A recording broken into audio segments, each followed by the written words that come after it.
नमः सिद्धेभ्यः। ओम नमः सिद्धेभ्यः। मंगलम भगवान वेदो मंगलम गौतमो गणे मंगलम कुंदकुंदादो जैन धर्मोस्तु मंगलम। सर्वमंगल मांगल्यम सर्वकल्याणकारकम प्रधानम सर्वधर्माणां जैनम जयतु शासनम। अहिंसा परमो धर्म की काल एक ऐसा तत्व है जो कभी रुकता नहीं है।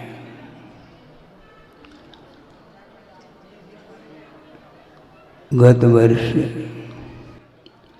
जबलपुर को वर्षा योग मिला था और वर्षा योग निष्ठापन के पश्चात धीरे धीरे विहार करते हुए मुक्तागिरि की ओर यात्रा हो गई और सिद्ध क्षेत्र की वंदना करके वहाँ से पुनः विहार करते हुए नागपुर आना हुआ और ग्रीष्मकालीन समय वहाँ पर स्वाध्याय आदि के द्वारा व्यतीत किया और पुनः विहार करता हुआ पूरा संघ यहाँ पर आया है। इटारसी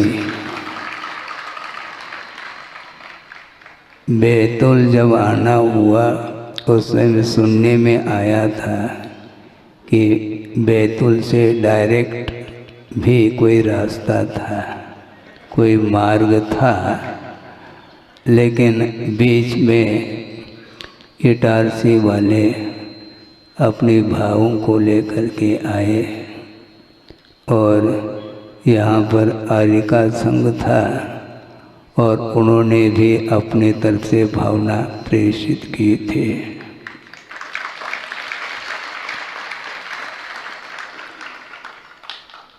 और उसी भावना को सुनते हुए इटारसी आए हैं।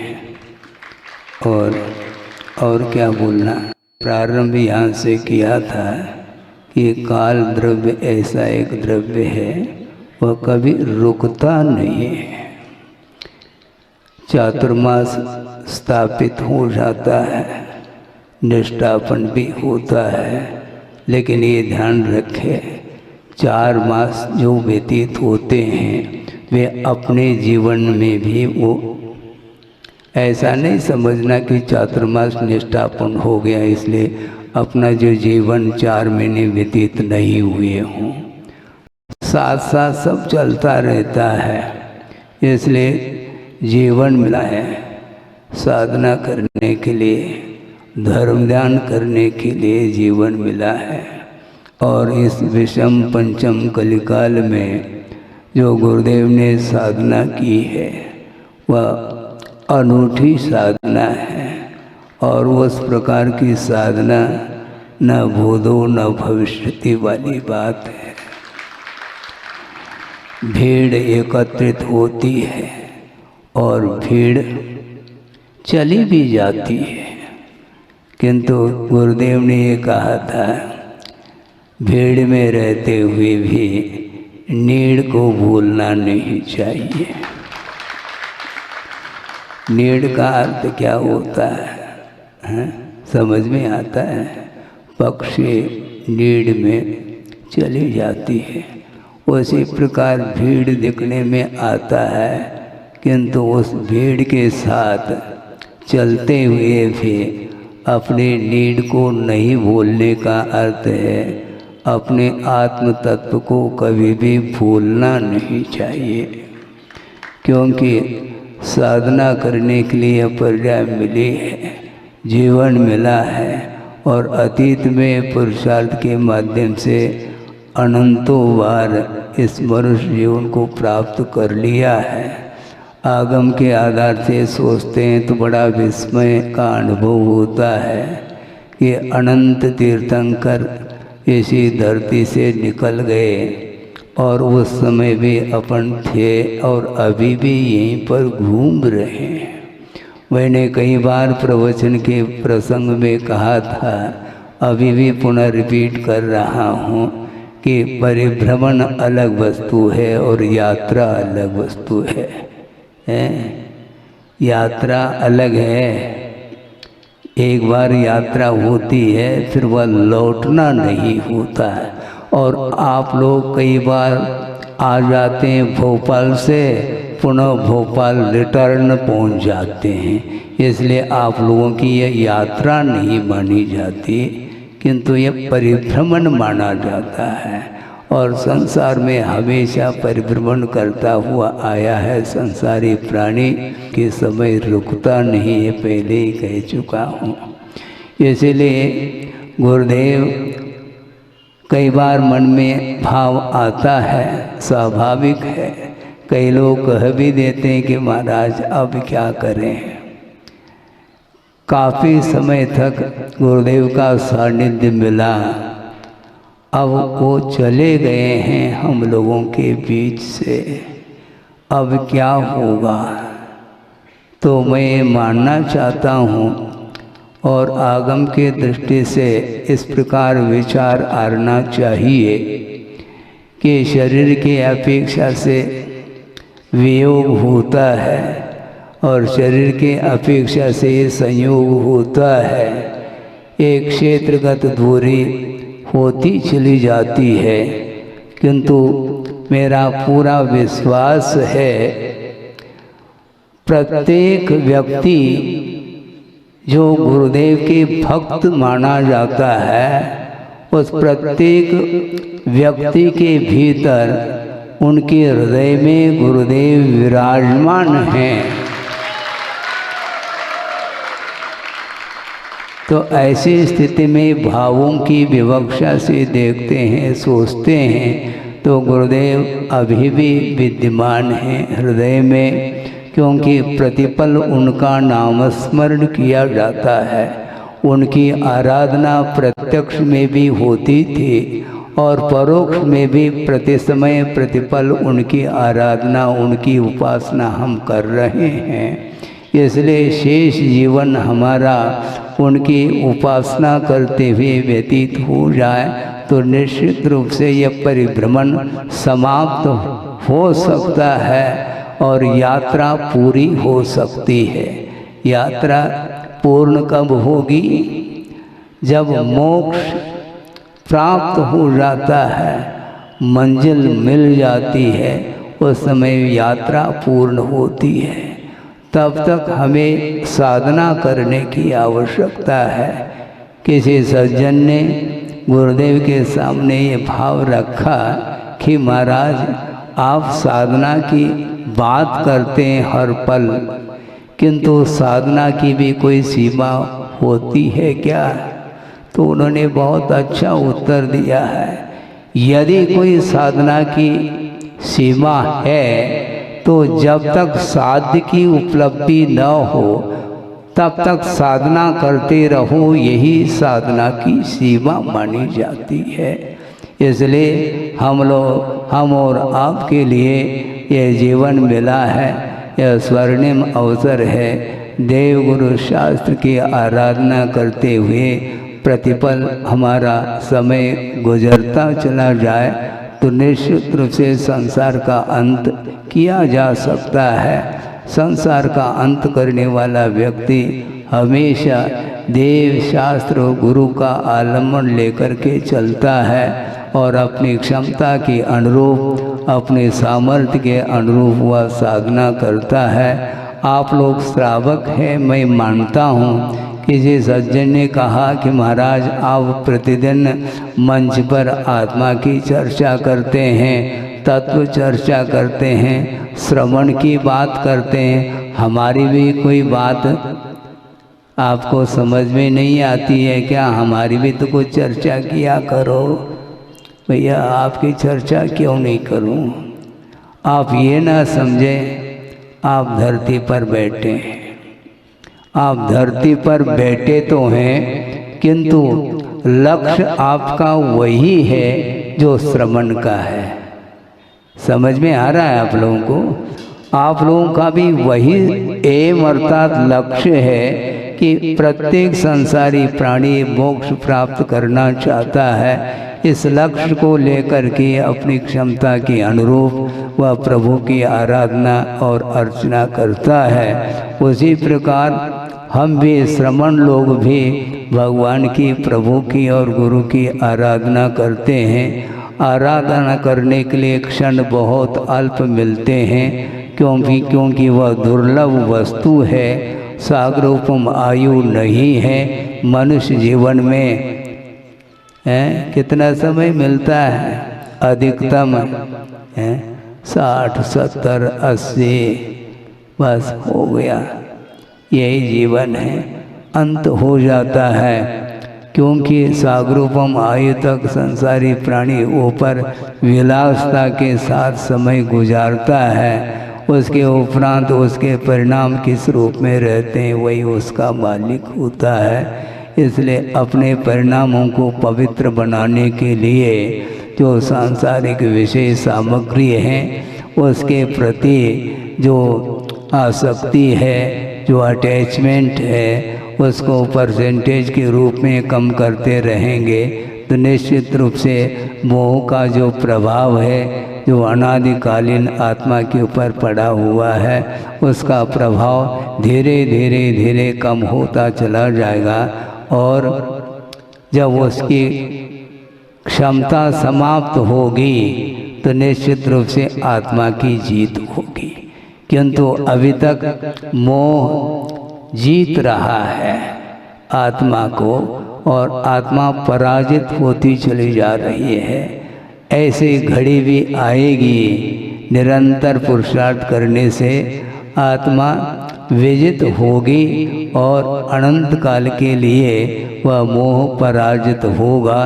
इस प्रकार मोह को पराजित करना है। किसी व्यक्ति विशेष से लड़ने भिड़ने से कोई उसमें सार नज़र नहीं आता है। संक्षेप में इतना ही कहना चाहता हूँ। और गुरुदेव ने भी यही कहा है, हमें किसी से संघर्ष नहीं करना किंतु कर्म से संघर्ष करना है।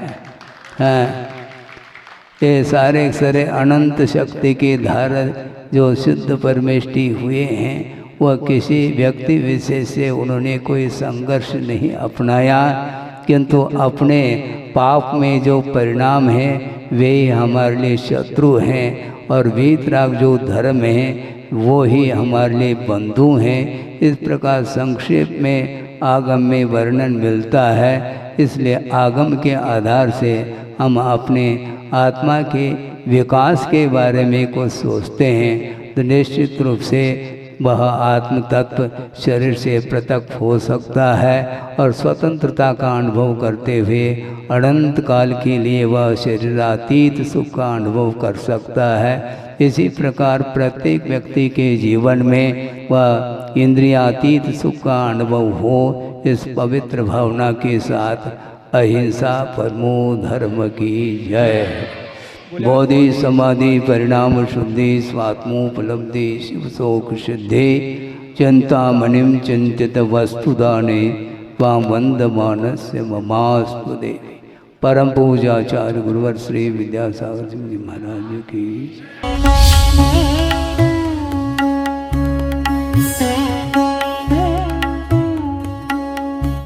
ओम नमः सिद्धेभ्यः।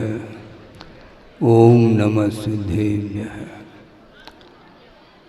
मंगलम भगवान वेरो मंगलम गौतमो वणे मंगलम कुंदकुंदादो जैन धर्मोस्तु मंगलम। सर्वमंगल मांगल्यम सर्वकल्याणकारकम प्रधानम सर्वधर्माणां जैनम जयतु शासनम। अहिंसा परमो धर्म की। काल एक ऐसा तत्व है जो कभी रुकता नहीं है।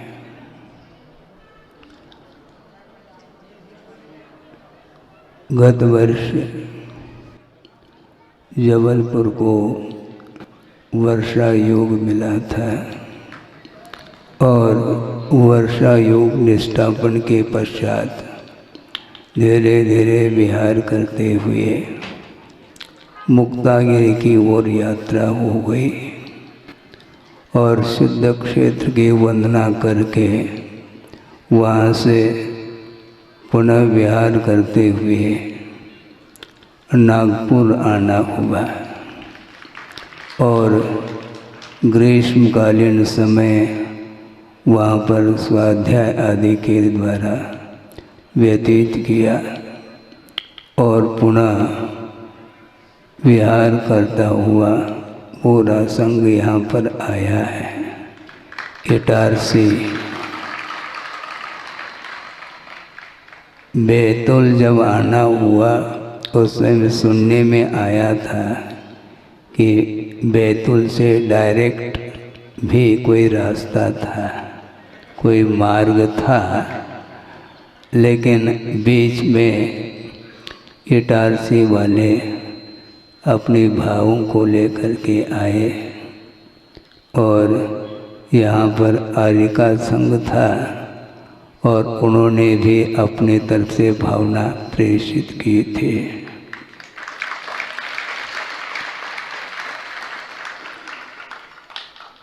और उसी भावना को सुनते हुए इटारसी आए हैं और क्या बोलना, प्रारंभ यहाँ से किया था कि काल द्रव्य ऐसा एक द्रव्य है वह कभी रुकता नहीं है, चातुर्मास स्थापित हो जाता है, निष्ठापन भी होता है, लेकिन ये ध्यान रखे 4 मास जो व्यतीत होते हैं वे अपने जीवन में भी वो ऐसा नहीं समझना कि चातुर्मास निष्ठापन हो गया इसलिए अपना जो जीवन 4 महीने व्यतीत नहीं हुए हों, साथ साथ सब चलता रहता है। इसलिए जीवन मिला है साधना करने के लिए, धर्म ध्यान करने के लिए जीवन मिला है। और इस विषम पंचम कलिकाल में जो गुरुदेव ने साधना की है वह अनूठी साधना है और उस प्रकार की साधना न भूतो न भविष्यति वाली बात है। भीड़ एकत्रित होती है और भीड़ चली भी जाती है, किंतु गुरुदेव ने ये कहा था भीड़ में रहते हुए भी नीड़ को भूलना नहीं चाहिए। नीड़ का अर्थ क्या होता है, समझ में आता है। पक्षी नीड़ में चली जाती है, उसी प्रकार भीड़ देखने में आता है, किंतु उस भीड़ के साथ चलते हुए भी अपने नीड़ को नहीं भूलने का अर्थ है अपने आत्म तत्व को कभी भी भूलना नहीं चाहिए। क्योंकि साधना करने के लिए पर्याय मिली है, जीवन मिला है और अतीत में पुरुषार्थ के माध्यम से अनंतों बार इस मनुष्य जीवन को प्राप्त कर लिया है। आगम के आधार से सोचते हैं तो बड़ा विस्मय का अनुभव होता है कि अनंत तीर्थंकर इसी धरती से निकल गए और उस समय भी अपन थे और अभी भी यहीं पर घूम रहे हैं। मैंने कई बार प्रवचन के प्रसंग में कहा था, अभी भी पुनः रिपीट कर रहा हूँ कि परिभ्रमण अलग वस्तु है और यात्रा अलग वस्तु है। यात्रा अलग है, एक बार यात्रा होती है फिर वह लौटना नहीं होता है। और आप लोग कई बार आ जाते हैं भोपाल से, पुनः भोपाल रिटर्न पहुंच जाते हैं, इसलिए आप लोगों की यह यात्रा नहीं मानी जाती, किंतु यह परिभ्रमण माना जाता है। और संसार में हमेशा परिभ्रमण करता हुआ आया है संसारी प्राणी के समय रुकता नहीं है, पहले ही कह चुका हूँ। इसलिए गुरुदेव कई बार मन में भाव आता है, स्वाभाविक है। कई लोग कह भी देते हैं कि महाराज अब क्या करें, काफ़ी समय तक गुरुदेव का सानिध्य मिला। अब वो चले गए हैं हम लोगों के बीच से, अब क्या होगा? तो मैं मानना चाहता हूँ और आगम के दृष्टि से इस प्रकार विचार आना चाहिए कि शरीर की अपेक्षा से वियोग होता है और शरीर के अपेक्षा से संयोग होता है। एक क्षेत्रगत दूरी होती चली जाती है, किंतु मेरा पूरा विश्वास है प्रत्येक व्यक्ति जो गुरुदेव के भक्त माना जाता है, उस प्रत्येक व्यक्ति के भीतर उनके हृदय में गुरुदेव विराजमान हैं। तो ऐसी स्थिति में भावों की विवक्षा से देखते हैं, सोचते हैं तो गुरुदेव अभी भी विद्यमान हैं हृदय में, क्योंकि प्रतिपल उनका नामस्मरण किया जाता है। उनकी आराधना प्रत्यक्ष में भी होती थी और परोक्ष में भी प्रति समय प्रतिपल उनकी आराधना, उनकी उपासना हम कर रहे हैं। इसलिए शेष जीवन हमारा उनकी उपासना करते हुए व्यतीत हो जाए तो निश्चित रूप से यह परिभ्रमण समाप्त हो सकता है और यात्रा पूरी हो सकती है। यात्रा पूर्ण कब होगी? जब मोक्ष प्राप्त हो जाता है, मंजिल मिल जाती है, उस समय यात्रा पूर्ण होती है। तब तक हमें साधना करने की आवश्यकता है। किसी सज्जन ने गुरुदेव के सामने ये भाव रखा कि महाराज आप साधना की बात करते हैं हर पल, किंतु साधना की भी कोई सीमा होती है क्या? तो उन्होंने बहुत अच्छा उत्तर दिया है। यदि कोई साधना की सीमा है तो जब तक साध्य की उपलब्धि न हो तब तक साधना करते रहो, यही साधना की सीमा मानी जाती है। इसलिए हम और आपके लिए यह जीवन मिला है, यह स्वर्णिम अवसर है।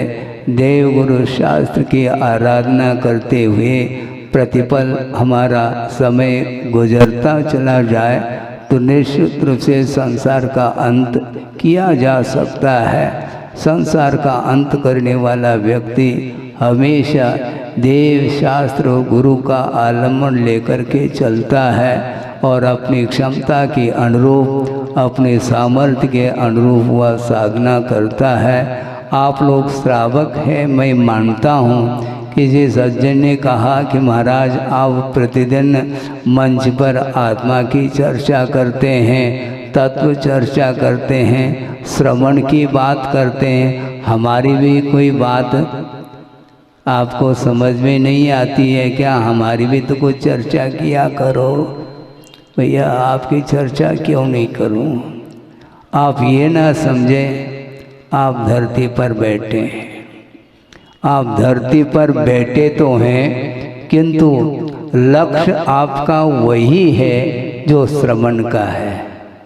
समझ में आ रहा है आप लोगों को? आप लोगों का भी वही एम अर्थात लक्ष्य है कि प्रत्येक संसारी प्राणी मोक्ष प्राप्त करना चाहता है। इस लक्ष्य को लेकर के अपनी क्षमता के अनुरूप वह प्रभु की आराधना और अर्चना करता है। उसी प्रकार हम भी श्रमण लोग भी भगवान की, प्रभु की और गुरु की आराधना करते हैं। आराधना करने के लिए क्षण बहुत अल्प मिलते हैं, क्योंकि वह दुर्लभ वस्तु है। सागरोपम आयु नहीं है मनुष्य जीवन में। कितना समय मिलता है? अधिकतम 60, 70, 80, बस हो गया। यही जीवन है, अंत हो जाता है। क्योंकि सागरूपम आयु तक संसारी प्राणी ऊपर विलासता के साथ समय गुजारता है उसके उपरांत उसके परिणाम किस रूप में रहते हैं वही उसका मालिक होता है। इसलिए अपने परिणामों को पवित्र बनाने के लिए जो सांसारिक विषय सामग्री हैं उसके प्रति जो आसक्ति है, जो अटैचमेंट है, उसको परसेंटेज के रूप में कम करते रहेंगे तो निश्चित रूप से मोह का जो प्रभाव है, जो अनादिकालीन आत्मा के ऊपर पड़ा हुआ है, उसका प्रभाव धीरे धीरे धीरे कम होता चला जाएगा और जब उसकी क्षमता समाप्त होगी तो निश्चित रूप से आत्मा की जीत होगी। किंतु अभी तक मोह जीत रहा है आत्मा को और आत्मा पराजित होती चली जा रही है। ऐसी घड़ी भी आएगी, निरंतर पुरुषार्थ करने से आत्मा विजित होगी और अनंत काल के लिए वह मोह पराजित होगा। इस प्रकार मोह को पराजित करना है, किसी व्यक्ति विशेष से लड़ने भिड़ने से कोई उसमें सार नज़र नहीं आता है। संक्षेप में इतना ही कहना चाहता हूँ। और गुरुदेव ने भी यही कहा है, हमें किसी से संघर्ष नहीं करना किंतु कर्म से संघर्ष करना है। ये सारे अनंत शक्ति के धारक जो सिद्ध परमेष्टि हुए हैं वह किसी व्यक्ति विशेष से उन्होंने कोई संघर्ष नहीं अपनाया, किंतु अपने पाप में जो परिणाम हैं वे हमारे लिए शत्रु हैं और वीतराग जो धर्म है वो ही हमारे लिए बंधु हैं। इस प्रकार संक्षेप में आगम में वर्णन मिलता है। इसलिए आगम के आधार से हम अपने आत्मा के विकास के बारे में कुछ सोचते हैं तो निश्चित रूप से वह आत्म तत्व शरीर से पृथक हो सकता है और स्वतंत्रता का अनुभव करते हुए अनंत काल के लिए वह शरीरातीत सुख का अनुभव कर सकता है। इसी प्रकार प्रत्येक व्यक्ति के जीवन में वह इंद्रियातीत सुख का अनुभव हो, इस पवित्र भावना के साथ अहिंसा परमो धर्म की जय। बोधि समाधि परिणाम शुद्धि स्वात्मोपलब्धि शिव शोक सिद्धि चिंतामणिम चिंतित वस्तुदाने वां वंदमानस्य ममास्तु देवी। परम पूजाचार्य गुरुवर श्री विद्यासागर जी महाराज की।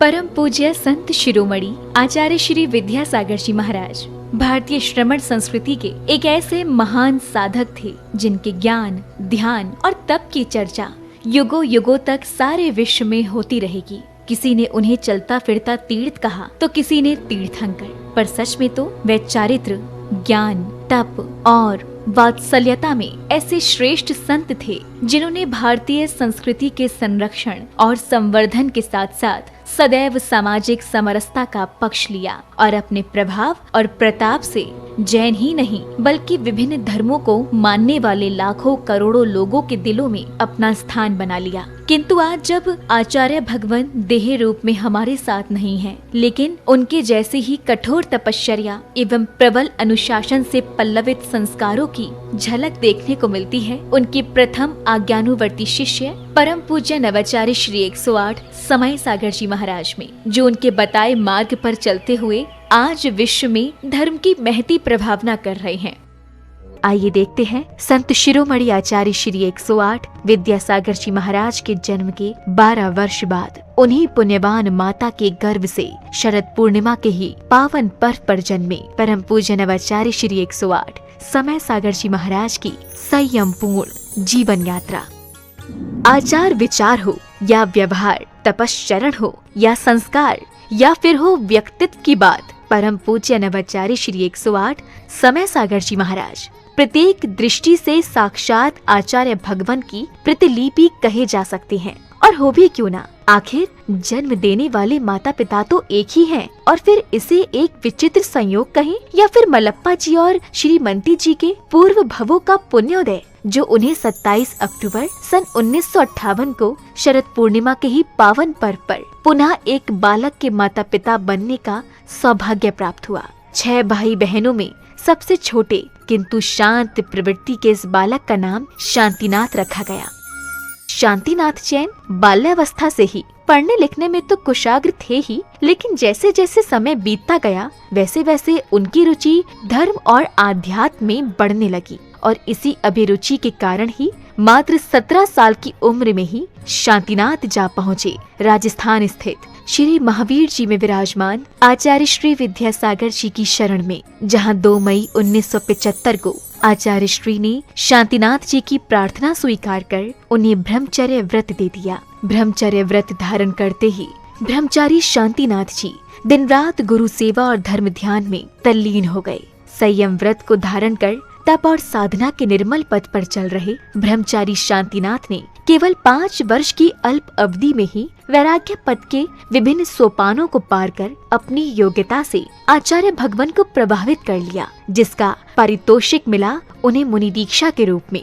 8 मार्च 1980 को मध्य प्रदेश के छतरपुर स्थित श्री दिगंबर जैन सिद्ध क्षेत्र द्रोणगिरी में आचार्य श्री विद्यासागर जी महाराज ने उन्हें मुनि दीक्षा प्रदान कर दिगंबर मुद्रा का पूर्ण साधक घोषित कर दिया और नाम दिया मुनि श्री समय सागर जी महाराज।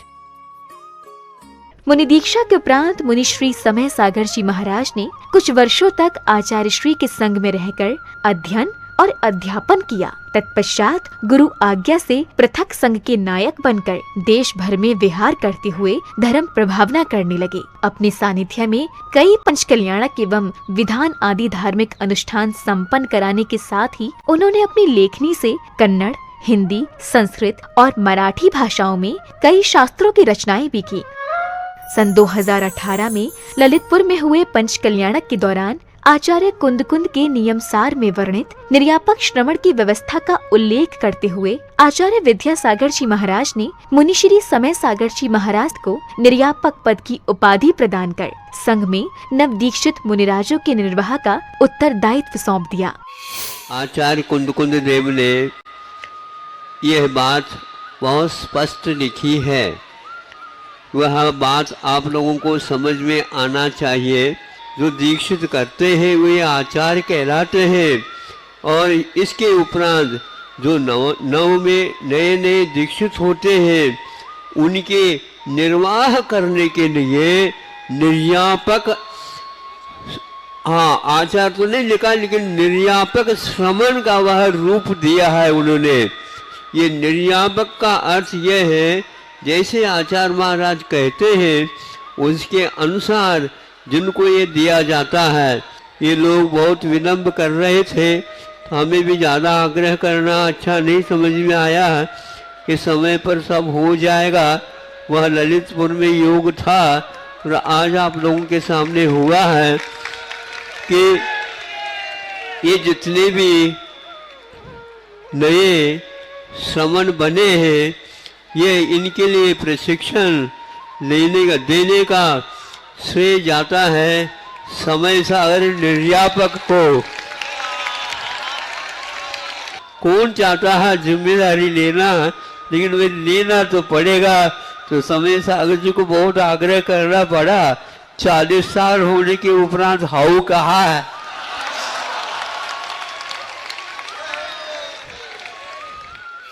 समय अपनी गति से चलता रहा। छत्तीसगढ़ के डोंगरगढ़ स्थित चंद्रगिरी तीर्थ में विराजमान आचार्य श्री विद्यासागर जी महाराज ने 6 फरवरी के ही दिन आचार्य पद के लिए निर्यापक श्रमण मुनि श्री समय सागर जी महाराज को चुन लिया एवं अपनी समाधि से 3 दिन पूर्व 15 फरवरी 2024 को आचार्य पद का त्याग कर पूर्ण संलेखना की ओर अग्रसर हो गए।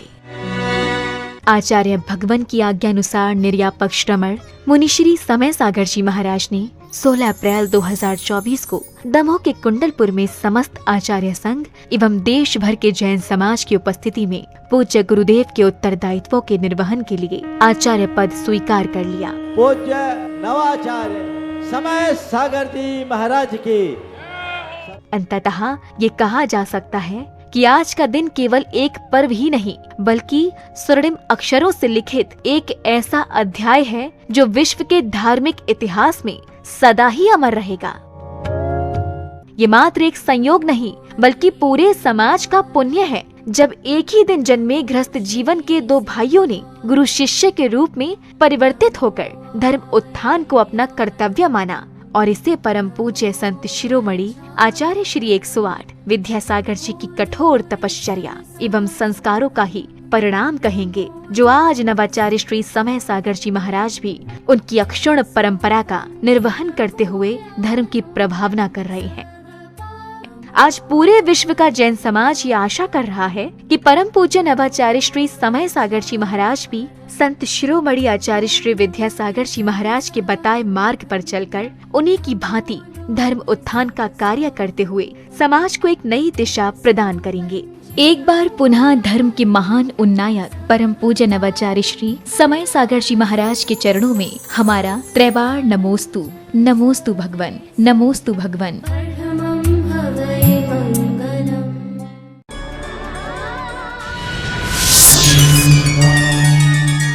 झारखंड राज्य के जिला गिरिडीह स्थित तीर्थराज श्री सम्मेद शिखर जी की